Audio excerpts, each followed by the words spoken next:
a lot was made leading into this game. There's not a chemistry. They're not on the same page.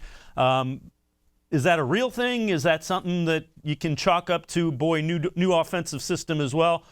What do you make of that whole chemistry thing with Baker Mayfield and Odell? And it was great to see him get a touchdown and get him involved early.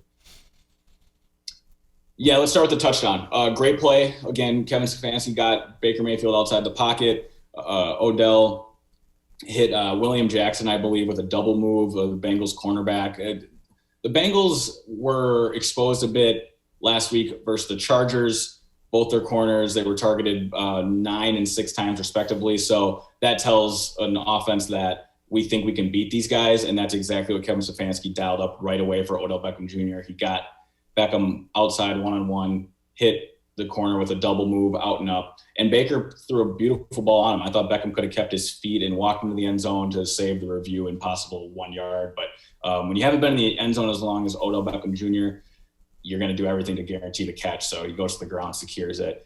I've said this about Beckham before. Wide receivers in general, keeping them happy is a 3 formula ingredient, okay?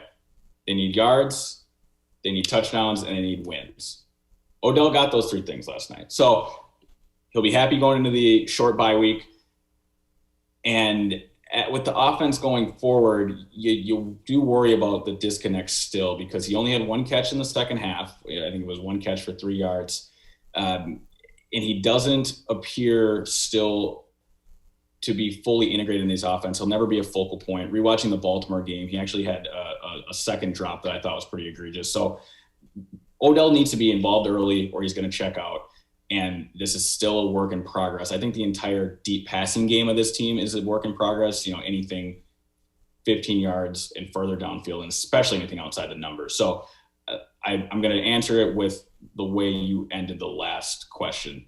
Let's talk about Baker and Odell around Thanksgiving. That'll have a good idea of where Baker and Odell are going forward, because by then we're going to have, season and a half of Odell Beckham and Baker together and a half a season in Kevin Stefanski's offense. If they don't have it figured out by then and we're still having chemistry questions, then I think the answer takes care of itself.